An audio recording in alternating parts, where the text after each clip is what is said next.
大家好，是小鹅。今天用糯米来分享新吃法，比包粽子简单快速，软糯清甜，冰凉可口，越吃越想吃。首先准备300克糯米，清洗干净，再浸泡半个小时。糯米泡一下，口感会更好。泡好之后滤干水分，放入电饭锅中，加入像平时煮饭一样多的水，再按煮饭键即可。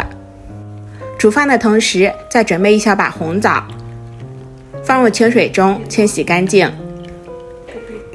再捞出滤干水分，然后用剪刀对半剪开，去掉枣核，也可以用酸奶吸管去掉枣核，会更加简单方便。糯米煮熟之后，我们稍微翻拌一下，散一下热。提前准备一个模具，里面铺上保鲜膜，或者说荷叶，也可以用粽子叶，这样方便脱模。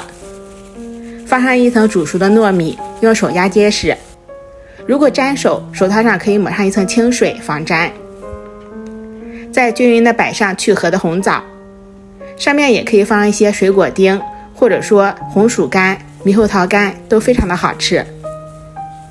放好之后，再加上一层糯米。用同样的方法，我们把糯米再次按结实，按平整。糯米放好之后，再放上豆沙馅，也可以放上蜜红豆馅，或者说奶黄馅等，都非常的美味。然后再把豆沙馅抹开、抹平，压结实。再加上一层蔓越莓或葡萄干，这样酸酸甜甜的，更加的开胃好吃。最后再加上一层糯米，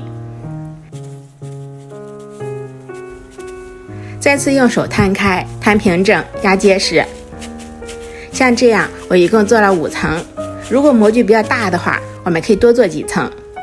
做好之后，用保鲜膜包起来，上面再加上一个平盘，再压上重物，放入冰箱冷藏半个小时。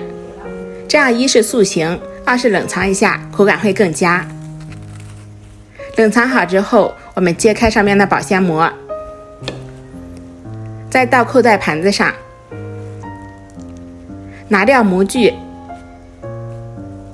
再撕掉保鲜膜，我们的糯米凉切糕就做好了，非常的简单快速，一次成型，不用再次蒸。做好之后，我们刀上沾上一些清水，轻轻地把糯米凉糕切成小块，